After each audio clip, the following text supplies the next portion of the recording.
Hello Pisces, thank you for joining me for your weekly forecast for week commencing the 8th of October for the Sun or the Ascendant. This week begins with the Sun and Mercury continuing their journey through the sign of Libra. Libra rightly has a reputation for equilibrium and fairness, but for you this journey is quite an intense one. It's about transformation, particularly around the things you share with other people. And there is a new moon. So an opportunity to improve those connections or the understanding of the transformations that are going on is presented to you. But it's not going to be without some challenges, unfortunately, because your co-ruler of Neptune is going to forge a quincunx with the new moon, which is quite testing. And also there's a square between the potent Pluto and the Sun and the Moon. I think this square between Pluto is going to be particularly to the fore over the next week, but also in the next month as the new moon works its way through. It's essentially to do with your hopes and aspirations. We can all have more physical goals, which tend to come down to ambitions, but something that means a lot to you, your meaning in life, could be challenged by the brutal reality of paying the bills, working things out around long-term finances, anything to do with property or mortgages. Or perhaps it's a close business partnership or personal partnership where you and someone that you're dealing with have a different take and you may be diverging in some ways, and that process may not necessarily be very easy to go through. But the astral cavalry turns up on Wednesday when Mercury moves into the sign of Scorpio. And although Venus is tracking backwards in Scorpio, and that can be affecting your relationships, particularly around the truth, your truth or the person that you're attracted to's truth, may also not particularly come together harmoniously at this time, because Venus and Mars are in a square, and they will be through to the end of this week. However, Venus retracing her steps through to the end of this month is going to give you an opportunity for enlightenment, greater enlightenment, especially in terms of what's really important to you, your values, your higher values. And with Mercury joining up with this area, and of course your traditional ruler of Jupiter is already in the sign of Scorpio, you have an opportunity before the end of this month to really shake things up and be much more spontaneous and really embrace change in a much more fulsome way. So if something is evolving, if there are transformations going on, things are moving out of your world, new things will be moving in. And be assured, by the end of October, some exciting opportunities are going to be presented to you. So one of the things I think that we all need to do in life is to deal with change. That's not always easy. And I think that's at the core of what this week is about. Dealing with change, dealing with expectations, dealing with life's realities against your more hopeful aspirations. It's been a real pleasure being with you. I'd love it if you would like or comment on this video, or if you've yet to do so, please do subscribe to this channel. But for now, good luck and goodbye. Hello Pisces, thank you for joining me for your monthly forecast for October for the Sun or the Ascendant. I'm edging forwards on the schedule, but still not delivering these quite as much in advance as I would like, but thank you for bearing with me. This month begins with the Sun in the sign of Libra. Mercury's there too. This is an opportunity for you to think, because Libran energy, being air, is very much about the more intellectual processes we go through, to think through the potential for change in your life. Now, change is something that some people welcome gladly, and others of us find more challenging. Perhaps for a lot of people, we kind of go across both. We like a bit of change, but not at such a pace that it feels out of control. But I think you will be thinking about life beneath the surface, particularly in the first 9 days, because Mercury in the 8th house sees you much more concerned with what people mean rather than what they say. So a more penetrating insight can come through Mercury's journey in the first third of this month for you. But the sun in this area is obviously the heart of our very being. So in a more practical sense, you may be thinking about investments, business, more enterprising strands, property. There may be something to do with real estate that you're juggling. If someone has sadly passed in your world, there may be legacies and wills to sort out. It's also possible that you're talking about the things you share jointly with someone else. So that could be a business enterprise, it could be a very close relationship in a personal context. Now that could be how you make spending decisions together. It could be more how you share intimacy, because the 8th house is about sex and reproduction. But also, on the second day of this month, there is a quarter moon with the sun in Libra squaring up to the moon in Cancer. Is someone being a bit clingy in your world at the moment, Pisces? If they are, and you're finding it hard to breathe, and you're going through some kind of change and they're not quite getting it, you may find that you want to resist them a little bit for a week.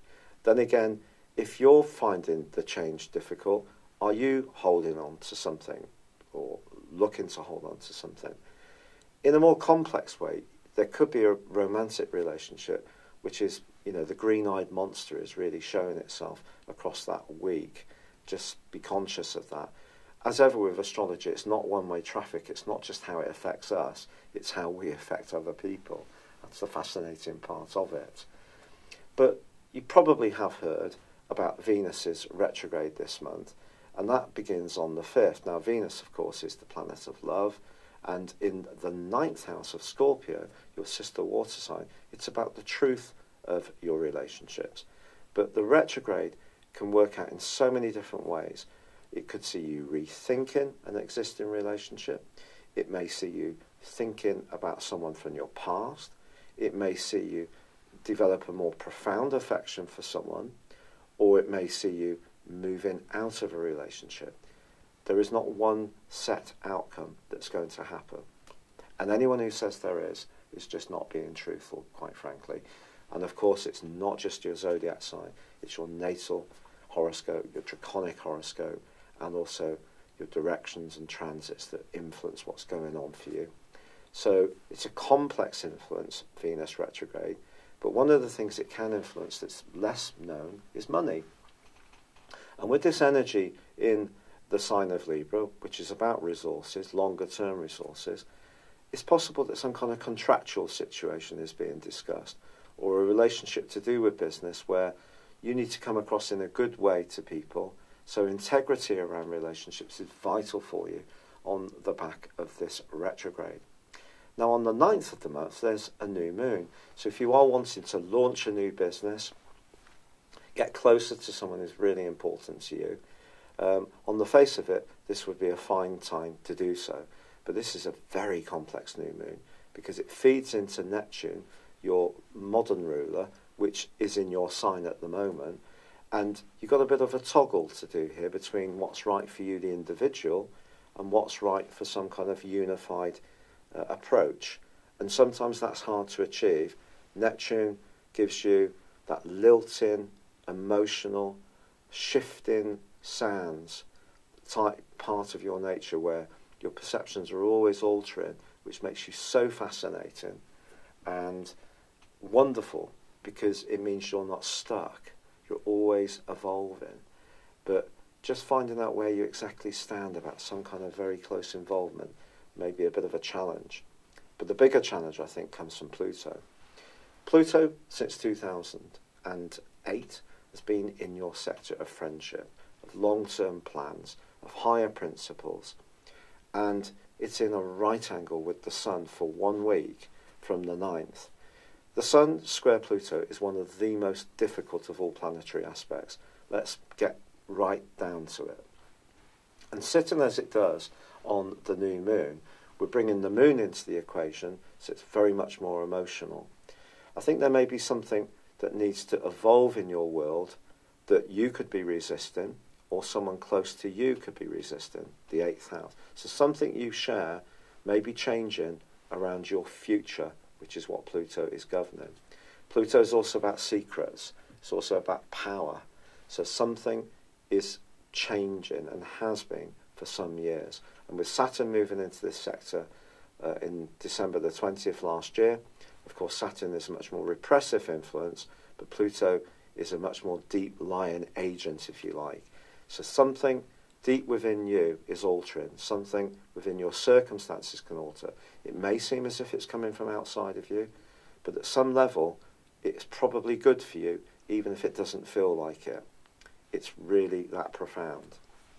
And this square suggests that something that you aspire to materially might not be good for you in a more spiritual way, or perhaps it's the other way around. You're resisting a more practical approach to life because you want to be more idealistic. So some kind of conundrum that you need to work out there. However, Mercury gives you some support on the 10th because it moves into Scorpio, so it creates a triplicity with your sign. And so knowledge can come from discussion, from research, from reading things, from consulting an advisor. The 9th house rules astrology, actually, technically. So you have an opportunity here to inform yourself through higher knowledge. And so try to use this, because I do think from the 10th onwards, your month is going to get seriously exciting if you're open to new knowledge. Because Mercury then goes on to forge an amazing angle with Pluto from the 20th through to the 25th, which can help you to make some penetrating connections. You could also travel. You could also link with people who thoroughly understand where you're coming from. But there is a quarter moon on the 16th in Capricorn, so in the 11th house. So once more, this potential for politics around groups or a close involvement is repeated, but just in a different way from the quarter moon of the 2nd. But I think Mercury is going to help you to make sense of it all.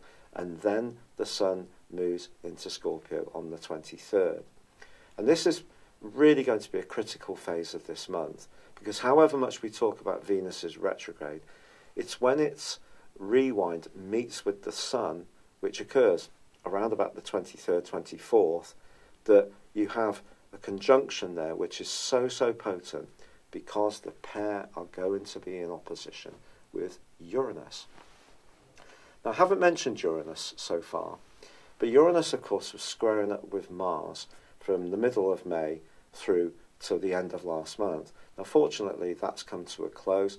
That was creating a lot of nervous energy, a lot of tension, a lot of psychological rumblings for you, I feel. And it could have been linked to unseen attitudes, unresolved dramas from the past that were working their way into the open. Perhaps you were more outspoken, but not always understanding why it was. Your thinking may have been revved up. Your nervous system physically being a bit on edge. But, you know, although Mars is not aggravating Uranus at the start of this month in the same way, it is squaring with Venus the first 2 weeks of October. So I still feel that some essential truth is going to be evolving for you around a relationship which may not be easy to digest. But from the middle of the month, that square comes to a close. Venus then meets up with the advancing Sun, and it just depends how much you want to embrace the concept of a higher truth. That's not saying that you're resisting it. We all go through periods, don't we, where we can be open and we sort of get some fantastic light bulb moments about who we are, how we operate. Living in the present becomes more easy, and then other times we can get distracted because life has so many different pressures these days in much more complex ways. But I do feel that you can go through an enriching period, but it does require you to kind of let go of how your expectations may have been at the start of this month, because something new can come in, but it may require change, some fundamental change. And if you're someone who likes a degree of change and is open to new ideas, but at the same time, like most of us, some kind of permanence or stable structure or routine to your world, I think it could be set for a massive change. And it may, quite frankly, be linked to your health or your work. Now this change may be because so many new concepts are flooding in for you that inform you, and the critical point of this whole month, I think, is going to be the 26th, because then there's a full moon, and this full moon is in the sign of Taurus, and this is going to give you such a spark. There's going to be a real sense of stimuli. If you have got friends that you're extraordinarily fond of, but they tend to be very predictable and dull, don't hang around with them around the 26th, because you won't get much from it. You need to be with people who really charge you up, who excite you, who give you all sorts of fresh stimuli and impetus. But it could be that you could find that your nervous system is quite revved up because so much is pouring in. The chance to suddenly travel, to go on a course, to have your voice on local radio or in local newspaper, to, if you have a blog, to say something that attracts a lot of interest. You may find that you're much more outspoken in a way which is very liberating, even if you know it's going to rock the boat. But some kind of crescendo is going to be reached on the back of that full moon.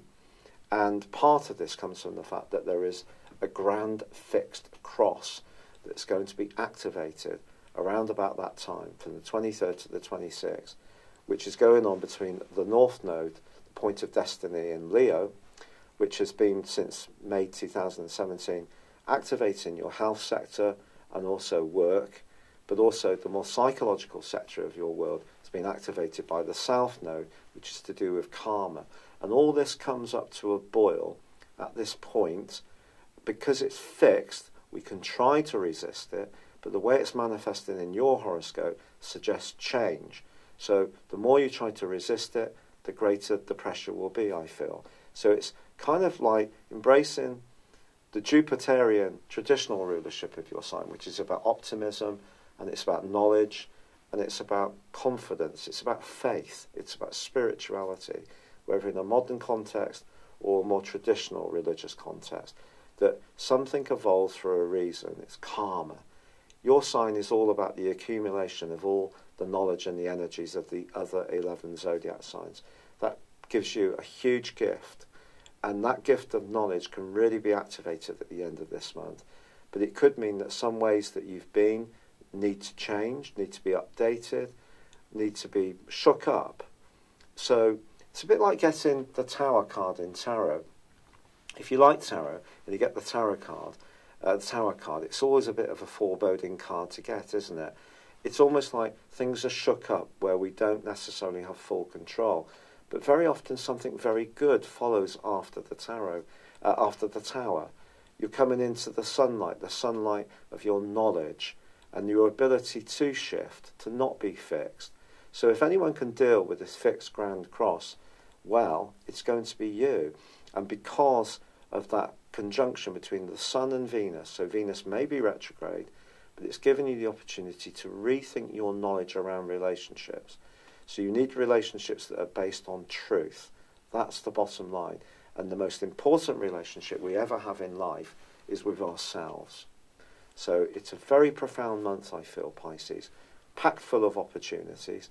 Yes, there may still be some things to do with the past that you're evolving through, coming to terms with. But there's so much excitement building up to burst out, to revitalise your world in a much more exciting, stimulating, spontaneous and knowledgeable way. Wow. I wish you so much good luck with it. I'm still battling away with the rheumatoid arthritis. I'm so grateful for all the kind suggestions and lovely comments that I've had. I've embraced an enormous amount of natural approaches.